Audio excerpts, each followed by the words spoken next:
Так, сейчас приехали в Новокручинск. Сейчас буду здесь печь камин делать.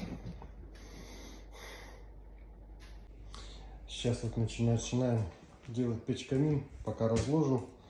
Сейчас все будем по ходу дела придумывать весь рисунок печки. Здесь как интерьер в основном будет она стоять, больше ничего. Батарея есть, отопление тут имеется. Печка как для интерьера.